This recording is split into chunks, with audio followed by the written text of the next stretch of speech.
இருள் மட்டுமே இருந்த காலம், பிறப்பு மற்றும் அழிவு ஒன்றாக கலந்த காலம்.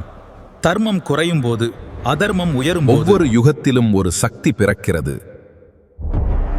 உலகத்தை காக்க அவன் அவதரிக்கிறான். சத்தியயுகத்தின் ஆரம்ப காலத்தில் பெரு பிரளயத்தின் இருள் சூழ்ந்தபோது அறிவின் ஒளியான வேதங்களை காப்பாற்ற மீனாக அவதரித்தான் விஷ்ணு. அதுவே மட்சிய அவதாரம். சத்தியயுகத்தின் நடுப்பகுதியில் அமிர்தம் பெற கடல் கலக்கிய போது உலகமே குலுங்கியது. அதை தாங்கி நிற்க ஆமையாக வந்தான்.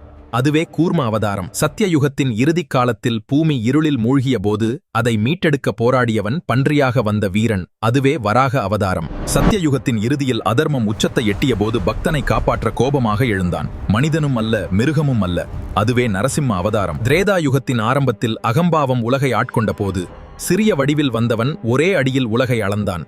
அதுவே வாமன அவதாரம். திரேதா யுகத்தின் நடுப்பகுதியில் அநியாயம் வளர்ந்த காலத்தில் அதை அழிக்க கோபமாக எழுந்தான். அரசர்களின் அகந்தையை உடைத்தான். அதுவே பரசுராம அவதாரம். திரேதா யுகத்தின் இறுதியில் தர்மம் சோதிக்கப்பட்ட காலத்தில் ஒரு மனிதனாக வாழ்ந்து காட்டி அரசனாக உயர்ந்தான்.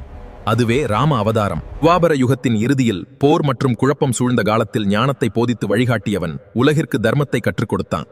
அதுவே கிருஷ்ண அவதாரம். கலியுகத்தின் இறுதியில் அதர்மம் முழுமையாக பரவிய போது அதை அழிக்க வரும் வீரன் புதிய யுகத்தை உருவாக்குவான். அதுவே கல்கி அவதாரம். 4 யுகங்கள். சத்தியத்தில் உண்மை, திரேதாவில் தர்மம் குறையும், துவாபரத்தில் குழப்பம், கலியில் இருளாட்சி. இந்த சுழற்சி என்றும் தொடர்கிறது.